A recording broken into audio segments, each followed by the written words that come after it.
Hi guys, welcome back to our channel. వచ్చినంతసేపు లేదు చచ్చిపడిపోయి బయటికి వెళ్ళిపోవడానికి, ఎలిమినేట్ అయిపోవడానికి. అదే మన అలీకే చిట్టి పికిల్కి సంబంధించిన రమ్య మోక్ష గురించి మాట్లాడుతున్నాను. నాకు తెలిసి ఈవిడ విషయంలో ఏది మైనస్ అయింది అంటే నన్ను అడిగితే ఈ వీక్ నామినేషన్స్ అనే చెప్తాను.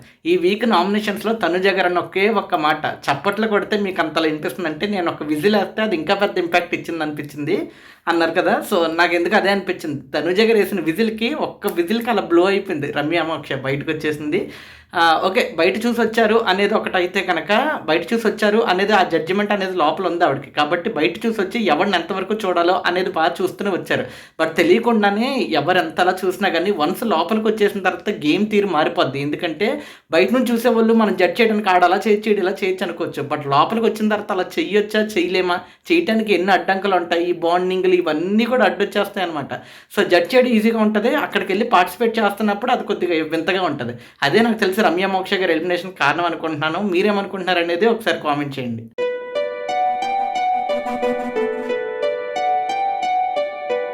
రమ్య మోక్ష గారు ఎలిమినేట్ అయిపోవడానికి రీజన్స్ ఏంటో ఒకసారి చూద్దాం. మొదటిది, వచ్చినప్పటి నుంచి ఇప్పటి వరకు కూడా ఒక యాటిట్యూడ్ అనేది ఆవిడ మెయింటైన్ చేసుకుంటూనే వచ్చారు. ఆవిడ వయసు చిన్నది, ఆవిడ కొద్దిగా చిన్నవాడు కాబట్టి అండ్ అలాంటి పరిస్థితుల నుంచి వచ్చింది ఆవిడ కాబట్టి బయట మనుషులు ఎలా ఉంటారో లోపల కూడా అలాగే ఉండాలి కదా అని ఒక భ్రమలో వచ్చేసినట్టున్నారు ఆవిడ. ఒక యాటిట్యూడ్ మెయింటైన్ చేస్తూ ఏదైనా సమాధానం అడిగితే దాన్ని సగం మాత్రమే చెప్తూ ఎవరికి ఎంత బేస్ ఉంది, ఫ్యాన్ బేస్ అనేది ఉంది దాన్ని చూసుకుని దానికి తగ్గట్టు మనుషులకు ఆన్సర్లు ఇవ్వటాలో ఇవన్నీ మొదటి నుంచి గమనించుకుంటూనే వచ్చారు. అండ్ ఆవిడ అదే బిహేవ్ చేస్తూ వచ్చారు కూడా. ఒక మనిషికి నువ్వు చెడ్డోడివి అని చెప్పడం ఓకే, కానీ చెప్పే విధానం ఒకటి ఉంటుంది. అదే ఆర్ట్ ఆఫ్ సేయింగ్ నో అని ఒకటి ఉంటుంది. దాన్ని ఇవి చాలా సీరియస్గా తీసుకున్నట్టుంది. మామూలు విషయాన్ని మామూలుగా కూడా చెప్పొచ్చు. కొద్దిగా బ్రెయిన్ పెట్టి ఆలోచించండి అని చెప్పడానికి, నీకు బుర్ర లేదురా నా కొడక అని చెప్పడానికి చాలా తేడా ఉంది. సో ఇవి రెండోదే ఎంచుకుంది. సో నీకు బుర్ర లేదు, నువ్వు అమ్మాయిలు పిచ్చాడు, ఈ టైప్ ఆఫ్ కొన్ని ఉన్నాయి కదా, నేలకేసి కొట్టేస్తాను, బయటికి వెళ్ళి చంపేస్తాను, ఈ టైప్ ఆఫ్ లూజ్ టంగ్ ఏదైతే ఉందో ఇవి చేయటం వల్ల మనం ఫేమస్ అవుతాము, మనం వైరల్ అవుతాము అని చెప్పి అనుకున్నారు. బేసిక్గా బిగ్ బాస్లో కంటెస్టెంట్లు కొంతమంది ఎలా ఉంటారంటే ముందు చెడ్డగా పోటీ అవుతారు, కావాలనే వాళ్ళని వాళ్ళు చెడ్డగా చేసుకుంటారు. అండ్ ఆల్సో వెళ్ళే జర్నీలో నెమ్మదిగా మారిపోయినట్టు యాక్ట్ చేస్తారు, అంటే వాటిని తగ్గించేస్తారు. సో చూసే ఆడియన్స్ ఏమనుకుంటారంటే అమ్మ మొదట్లో ఎలా ఉంది ఇప్పుడు ఎలా ఉందిరా అని చెప్పి జనాలు మాట్లాడుకోవాలని చెప్పి కొంతమంది ప్లాన్ చేస్తారు. కానీ అది ఒక లిమిట్ని దాటి ఒక గీతం దాటి చేసినప్పుడు ఇలాగే బెడిసికొడుతుంది. సో నాకైతే ఫస్ట్ రీజన్ అదే అనిపించింది. అండ్ ఆల్సో సెకండ్ రీజన్ ఏంటంటే, సెకండ్ కదా యాక్చువల్లీ ఇదే మెయిన్ ఏమో నాకు తెలియదు, కానీ బేసిక్గా రమ్య మోక్ష గారు అనగానే వీళ్ళు ఇంతకు ముందు బయట వీళ్ళకున్న బ్యాడ్ నేమ్ కొంతవరకు అలా సర్వైవ్ అవుతూనే ఉంటుంది. లైక్ రమ్య మోక్ష బిగ్ బాస్లోకి వస్తుంది అనగానే కొంతమంది కొన్ని చోట్ల కొన్ని కామెంట్స్ వీళ్ళ బయట నుంచి వచ్చిన ఆ బ్యాడ్ ఏదైతే ఉందో అదే బ్యాడ్ని తీసుకుంటూనే వచ్చారు. సో అదే దృష్టితో చూడటం వల్ల ఏమో తెలియదు, కానీ ఈవిడ మామూలు పని చేసినా కానీ అన్న ఫీలింగ్ వచ్చేది. ఈవిడ నిజంగా మామూలు పనులు చేయలేదు, అన్నీ దారుణమైన పనులే చేశారు. సో అలాంటి దారుణమైన పనులు చేసినప్పుడు ఆల్రెడీ బయట ఉన్న బ్యాడ్ నేమో ఇక్కడ రిప్లికెంట్ అవుతూ ఉంటుందన్నమాట. అలా రిప్లికెంట్ అయినప్పుడు తేడా ఇదిగో రిజల్ట్ ఇలా వస్తుంది. నాకైతే ఇది కూడా ఒక రీజన్ ఏమో అనిపించింది. మూడోది ఏవి, ఆవిడ వచ్చినప్పుడు ఏవి వచ్చినప్పుడు మా ఫాదర్ ఇలాగా, మా కుటుంబ పరిస్థితి ఇది, మేము ఇలాగా, సో ఇలా బయట నుంచి ఒకటి వచ్చింది, ఫాదర్ లేని పరిస్థితుల్లో మా అక్క ఇలా బిహేవ్ చేశారు, దానివల్ల ఇంత నెగిటివిటీ వచ్చింది, దాన్ని మేము రాంగ్ అని ప్రూవ్ చేయాలనుకుంటున్నాం, మా పరిస్థితి ఇది కాబట్టి మేము ఇలా వచ్చామని చెప్పిన ఒక బర్డెన్తో కూడుకున్న ఒక సాడ్ బ్యాడ్ మొత్తం ఇవన్నీ చేసుకుంటూ వచ్చి లాస్ట్లో ఒక పచ్చడిది ఆ జాడీ పట్టుకుని సంకలు పెట్టుకుని వచ్చి ఒక స్వాగ్లో నడుచుకుంటూ వచ్చి చూపించారనమాట. బేసిక్గా ఏవి ద్వారా జనాలకి ఏం చెప్పాలనుకున్నారో, వీళ్ళు తెలియని పరిస్థితుల్లో తప్పని పరిస్థితుల్లో ఒక సిట్యువేషన్ వచ్చినప్పుడు, ఒక బాధాకరమైన పరిస్థితి వచ్చినప్పుడు ఆ పరిస్థితిలో ఒక మాట మాట్లాడారు, తుల్లారు, దానివల్ల ప్రపంచమంతా మమ్మల్ని నెగిటివ్గా చేశారు, బట్ మేము అది కాదు అని చెప్పని అంటూనే మాకు ఒక వ్యాపారం ఉందే, సో మేము నెమ్మదిగా ఒకటి చేసుకుంటూ వచ్చాం, మేము ఎంత నిజాయితీ పనులు అనేది మేము ఎంత కరెక్ట్గా ఉంటామనేది నేను ఈ ఆట ద్వారా చూపించాలనుకుంటున్నాను అని చెప్పని అన్నారు.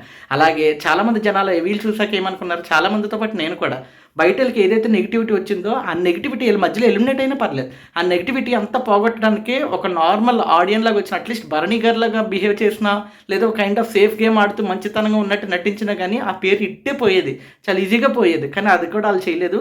బయట ఏదైతే తప్పటడుగు వేసామని అనుకుంటున్నారో లోపలికి వచ్చాక కూడా ఆ నెగిటివిటీకి ఈ బిహేవియర్కి కరెక్ట్గా మ్యాచ్ అయ్యేటట్టు బిహేవ్ చేశారు. సో ఏవితో తీసుకొద్దాం అనుకుంటున్న ఆ పాజిటివిటీని ఎలిమినేషన్తో పోయింది.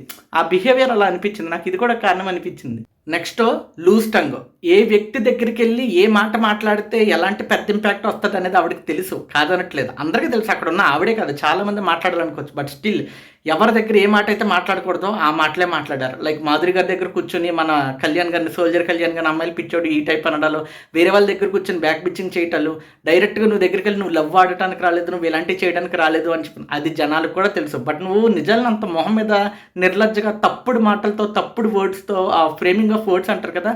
అలాంటి వర్డ్స్‌ని తీసుకొని వచ్చి మాట్లాడుతున్నప్పుడు అది నెగెటివ్ కొట్టేస్తదనమాట. సో, అది ఆవిడకి చాలా గట్టిగా కొట్టేసింది. ఆవిడేమనుకుంటుందంటే నేను కాబట్టి నిజాయితీగా, నిర్భయంగా, కరెక్ట్‌గా జనాలు ఏమనుకుంటున్నారో అది మాట్లాడుతున్నాను అని చెప్పని అనుకున్నారు. మాట్లాడడం కరెక్టే. కానీ అది పోల్చే వర్డ్స్ ఏవైతే ఉన్నాయో అవి తేడా కొట్టేయడం వల్ల మొత్తానికి తేడా కొట్టేసింది. ఆడియన్స్ ఏదైతే ఇలా "ఈళ్ళు ఇంతేరా బాబు" అనుకున్నారో అవును మేము ఇంతే అని నిరూపించినట్టుంది ఆ వర్డ్స్ ద్వారా. నాకైతే అలా అనిపించింది. And finally messing with the wrong person. ఎప్పుడైనా ఎవరితో అయినా పెట్టుకోవచ్చు కానీ అదృష్టం ఉన్నోడితోనో లేదంటే జనబలం ఉన్న వాళ్ళతోనో అస్సలు పెట్టుకోకూడదు. వాళ్ళ వైపు తప్పు ఉన్నప్పటికీ కూడా మనం ఆడాల్సిన గేమ్ ఆడిన తర్వాత వాళ్ళని ప్రొజెక్ట్ చేయడానికి, పోర్ట్రే చేయడానికి ట్రై చేయాలన్నమాట. బట్ ఈవిడ అలా చేయలేదు. ఏ వ్యక్తిగా ఇప్పుడు బయట చూసొచ్చింది కదా ఈవిడ. సో తనుజకి ఓటింగ్ బ్యాంక్ చాలా గట్టిగా ఉంది. తనుజకి జనాల దగ్గర నుంచి సపోర్ట్ వేరే లెవెల్లో ఉంది.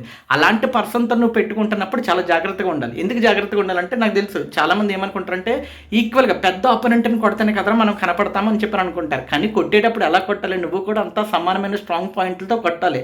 అది కాకుండా వేరే మాట్లాడేసి ఏదైతే నోటికి వచ్చిన మాటలు మాట్లాడేసి లూజ్ టంగ్తో వదిలేసి నీ వల్ల కొంతమంది పోయారు, నువ్వు అలాంటి దానివి ఇలాంటి దానివి, నువ్వు ఫేక్, నువ్వు అది ఇది అని చెప్పి కేకలేసేస్తే అవ్వదు.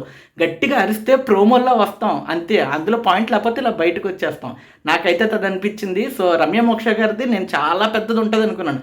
మీరు నా పాత రివ్యూస్ చూస్తే ఈ వారం బాలేదు, నెక్స్ట్ మా లేకే చిట్టి పికిల్స్ వాళ్ళు వస్తారో, వాళ్ళు వచ్చిన తర్వాత వేరే లెవెల్లో ఆడుకుంటారని చెప్పి అనుకున్నాం. మనం ఈ టైప్ ఎక్స్పెక్ట్ చేసాం కానీ చేతులారా వాళ్ళకు వచ్చిన భవిష్యత్తుని, చేతులారా వాళ్ళకున్న అవకాశాన్ని చేతులారా కోలుగొట్టుకున్నారు అనడానికి బెస్ట్ ఎగ్జాంపుల్ ఈవిడని నేను చెప్తాను. మరి అది అవునో కాదా అనేది మీరు ఒకసారి కామెంట్ చేసి చెప్పాలి నాకైతే అదే అనిపించింది. చాలా మంచి అవకాశం. రమ్య మోక్ష వాళ్ళకి వచ్చినంత బెస్ట్ అవకాశం ప్రపంచంలో ఎవ్వరికి రాలేదని నా ఫీలింగ్. ఎందుకంటే బయట వెళ్ళకే విపరీతమైన నెగిటివిటీ ఉంది. ఆ నెగిటివిటీని వాళ్ళ ఫ్యామిలీ అందరికీ ఆ నెగిటివ్ ఆ ముగ్గురు సిస్టర్స్కి వాళ్ళకి ఏదైతే వచ్చిందో వాళ్ళందరికీ ఒక నెగిటివిటీ వచ్చింది. ఆ నెగిటివిటీ మొత్తాన్ని పోగొట్టడానికి ఒక పర్సన్ వచ్చి ఆ బాధ్యత తీసుకుని పోగొట్టాలనుకుంటే వేరే లెవెల్లో పోగొట్టవచ్చు. బట్ స్టిల్ ఇక్కడికి వచ్చి కూడా ఆవిడలాగే ఉంటూ బిగ్ బాస్లా ఉంటానని చెప్పి అది చేసి ఇది చేసి మొత్తానికి తేడా కొట్టేశారనిపించింది. వచ్చిన ఒక మంచి అవకాశాన్ని చేతులారా చేజిక్కించుకొని పోగొట్టుకున్నారేమో అనిపించింది. మీకు ఎలా అనిపించింది లేదనేది కామెంట్ చేయండి. నాకైతే ఇంతే. ఈవిడ ఎలిమినేషన్తో పెద్ద ఏం లేదు కానీ ఓకే ఫెయిర్ ఎలిమినేషన్ అనే అనిపించింది. ఈవిడికన్నా వరస్ట్ కంటెస్ట్లు లేదు ఓకే నాకైతే అదే అనిపించింది. బట్ మీకేమనిపించింది అనేది ఒకసారి కామెంట్ చేయండి. ఈవిడ మించిన వరస్ట్ కంటెస్టెంట్ ఉన్నారా? ఈ వీక్లో ఇలా చూసుకుంటే ఏమో నాకైతే లేదు, ఫెయిర్ అనే అనిపించింది. అండ్ జనాలు కూడా ఇంతకు మించి ఎక్కువ ఏమి ఎక్స్పెక్ట్ చేయరు. సో నాకైతే అనిపించింది. అండ్ ఆల్సో నెక్స్ట్ శ్రీజ గారు వస్తున్నారు, దమ్ము శ్రీజ గారు అని వస్తున్నారు. ఆ కన్ఫర్మేషన్ వచ్చిన తర్వాత నేను రివ్యూ చేయాలనుకున్నాను. అందుకే ఈ 4-5 రోజులు నేను రివ్యూ చేయలేదు. ఎందుకంటే ఒకటి ఉంటుంది కదా, ఎంత వ్యూస్ కోసం, ఎంత డబ్బుల కోసం, లేకపోతే దేనికోసం వ్యూస్ కోసం, ఉన్న లైకుల కోసం మన వీడియోలు చేద్దాం అన్నప్పటికీ మనసాక్షి అనేది ఒకటి ఉంటుంది కదా. అరే మనం చేసేది కరెక్టా రాంగ్ అనేది మనకు ఒకటి తెలుస్తుంది కదా. ఇక్కడ కరెక్ట్గా అనిపించినప్పుడు మనం చేసి ఎందుకు వ్యర్థం వేస్ట్ ఆ వచ్చే 30-40 వ్యూస్ కోసం మనం ఇంతలా చచ్చిపోవాల్సిన అవసరం లేదు. నిజంగా మనకు చేయాలనిపించిన రోజు, నిజంగా వెళ్ళిపోయిన పర్సన్ ఎవరైతే ఏదైతే కోల్పోయారో అది వాళ్ళకి తిరిగి వచ్చిన రోజు మనం చేద్దాం. అప్పుడు కరెక్ట్గా ఉంటుంది అనిపించింది. లక్కీగా ప్రోమో చూడడం, శ్రీజ గారు రావటం ఇదంతా చూశాను. So very happy. సో ఆవిడ మళ్ళీ వస్తున్నారు కాబట్టి రెగ్యులర్గా వీడియోస్ చేయడానికి ట్రై చేద్దాం. అండ్ ఆల్సో నేను ఆవిడకి సపోర్ట్ కాదు, ఆవిడ ఆటకి సపోర్ట్. అది బాగోకపోతే సేమ్ అలాగే చిట్టి పికిల్స్ రావాలి అని ఎలా అనుకున్నాను, పోవాలని జనాలు ఎలా అనుకున్నారో అలాగే వెళ్ళిపోతారు అంతే. బట్ ఫర్ మీ జస్టిస్ సర్వడ్ అని అయితే నాకు అనిపించింది. జస్టిస్ పెద్ద మాట ఏమో సర్లే ఏదైతే ఏముందో. సో నాకు అదైతే అదే అనిపించింది. అన్యాయంగా ఒక అమ్మాయి వెళ్ళిపోయింది అన్న ఫీలింగ్ వచ్చింది. అండ్ ఒక గట్టి కంబ్యాక్ ఇస్తుందని నేను కోరుకుంటున్నాను. అండ్ ఆల్సో ఈవిడ రాకతో ఆట కూడా పెద్దగా మారే అవకాశం కూడా చాలా గట్టిగా ఉంది. అంత ఇంపాక్ట్ క్రియేట్ చేసే మనిషి శ్రీజ గారు. సో మీకేమనిపిస్తుంది అనేది కామెంట్ చేయండి. ఈ వీడియో మీకు నచ్చితే లైక్ చేయండి, మీ ఫ్రెండ్స్ అండ్ ఫ్యామిలీకి షేర్ చేయండి. ఇలాంటి రివ్యూస్ డైలీ రావడానికి ఇప్పుడే సబ్స్క్రైబ్ చేసుకుని బెల్ ఐకాన్ క్లిక్ చేయండి. This is J signing off from now to talks. Thank you.